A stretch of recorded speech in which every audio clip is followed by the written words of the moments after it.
জুলাই আগস্টের হত্যা চেষ্টা মামলা, হাইকোর্টে জামিন পেলেন ইয়াবা গডফাদার সাবেক এমপি আব্দুর রহমান বদি।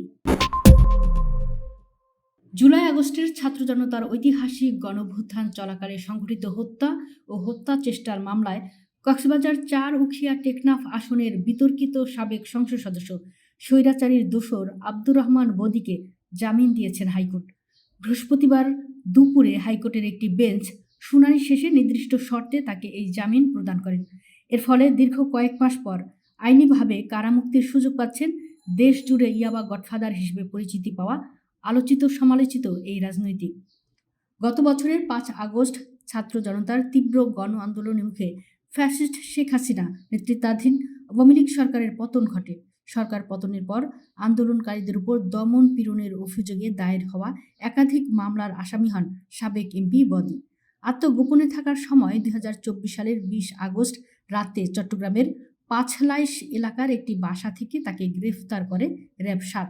সংস্থাটি জানায়, জুলাই আগস্টে বৈষম্য বিরোধী ছাত্র আন্দোলনের সময় টেকনাফে ছাত্র জনতার উপর হামলা ও হত্যা চেষ্টা মামলার প্রধান আসামি হিসেবে তাকে গ্রেফতার করা হয়।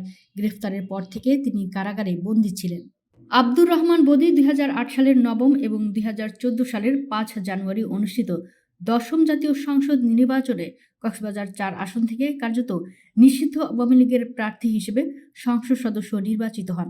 তবে সংসদ সদস্য হওয়ার পর থেকেই তার বিরুদ্ধে ক্ষমতার অপব্যবহার, দুর্নীতি এবং মাদক চোরাচালানের গুরুতর অভিযোগ উঠতে থাকে।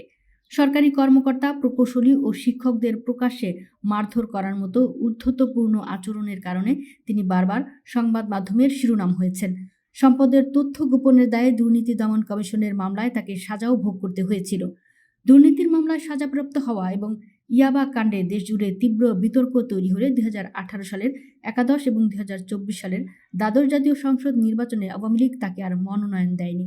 তবে দলের মধ্যে নিজের প্রভাব ধরে রাখতে বদির তদবিরে ওই আসনে তার স্ত্রী শাহিন আক্তারকে মনোনয়ন দেয় আওয়ামী লীগ। টানা ২ মেয়াদে তার স্ত্রী সংসদ সদস্য নির্বাচিত হলেও পর্দার আড়ালে থেকে উখিয়া টেকনাফের পুরো রাজনৈতিক ও অর্থনৈতিক নিয়ন্ত্রণ মূলত বদির হাতেই ছিল। আব্দুর রহমান বদির নাম দেশে মাদক ব্যবসার পৃষ্ঠপোষকতার অভিযোগে ব্যাপকভাবে আলোচিত। স্বরাষ্ট্র মন্ত্রণালয় ও মাদকদ্রব্য নিয়ন্ত্রণ অধিদপ্তরের তালিকায় একাধিকবার তাকে ইয়াবার গডফাদার হিসেবে উল্লেখ করা হয়। গোয়েন্দা প্রতিবেদনে দাবি করা হয়, তার প্রভাবে মিয়ানমার থেকে ইয়াবা ও আইসের বড় চালান দেশে প্রবেশ করত। বদির ৪ ভাইসহ পরিবারের অন্তত ২৬ জনের নাম মাদক সংশ্লিষ্ট তালিকায় ছিল। তার ছত্রছায়ায় উখিয়া ও টেকনাফে ইয়াবা পাচারের প্রধান রুট হিসেবে পরিচিতি পায়। ২০১৮ সালের মাদক বিরোধী অভিযানের সময়ও তিনি ধরাছোঁয়ার বাইরে ছিলেন বলে অভিযোগ রয়েছে। এছাড়া ২০১৮ সালে টেকনাফের পৌর কাউন্সিলর একরামুল হককে কথিত বন্দুকযুদ্ধে নামে হত্যার ঘটনাও নেপথ্যে তার সংশ্লিষ্টতার অভিযোগ ওঠে।